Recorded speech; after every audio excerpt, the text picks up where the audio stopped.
Salut à tous, bienvenue sur Brainwork, cet outil d'IA qui nous permet d'écrire des blogs en moins de 10 minutes. Que ce soit, on peut écrire jusqu'à 5000 mots, axés sur le contenu SEO, d'accord?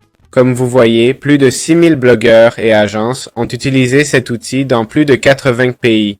Plus de 225 000 articles et 330 millions de mots ont été générés par l'intelligence artificielle. Alors, commençons à utiliser cet outil. On clique simplement sur « Commencer ». Ils ont des outils gratuits, comme vous voyez, tels que le Keyword Planner, le « Faire un résumé », créer une couverture, un titre et plus encore. Mais bon, l'intéressant, c'est l'article lui-même. Et voilà. Une fois connecté, nous sommes dans l'outil. Allons directement. Bon, on a différents outils ici, vous voyez, et on va utiliser First Draft Pro.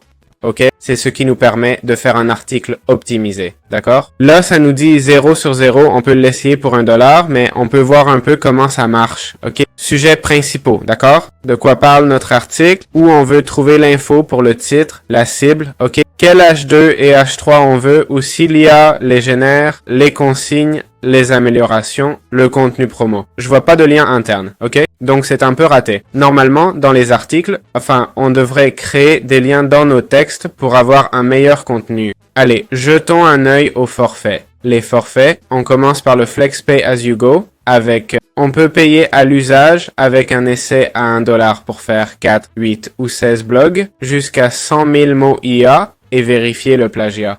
Ensuite, pour $29 par mois, on peut faire 4 blogs apparemment. Ça me semble cher, non? 3000 mots générés par l'IA. First Draft Pro. On peut faire des blogs, mais pas pro, c'est ça? Pas professionnel, juste avec les mots IA et tout ça. Les prix semblent élevés, vu qu'il n'y a pas de lien interne et qu'on ne sait pas si l'outil est bon. D'autres outils te laissent au moins tester comment ça marche. Celui-ci, il te fait payer l'essai, mec. Sérieux, qu'est-ce que c'est que ça? Allez, jetons un œil aux avis sur Trustpilot. On voit qu'il n'y en a pas beaucoup. Il y en a peu, mais ce peu-là, ça détermine déjà pas mal, non? Comme on voit, pas de réponse, hein? Bref, on n'a aucun support. D'habitude, la plateforme répond ici, mais là, rien du tout. On dirait qu'il continue à le spammer. C'est lui qui se plaint, il a eu des soucis, l'équipe l'a pas aidé. On voit que sur AppSumo, ça fait 4,6. On peut aller voir, mais bon, les avis ici, faut comprendre. C'est un peu gonflé, AppSumo vend leur service. Il dit, le contenu généré est très répétitif.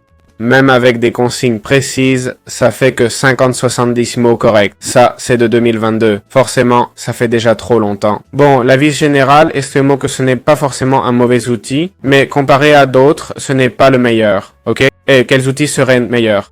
Par exemple, Koala AI, peut-être plus cher mais fiable, ou Writesonic, tu vois?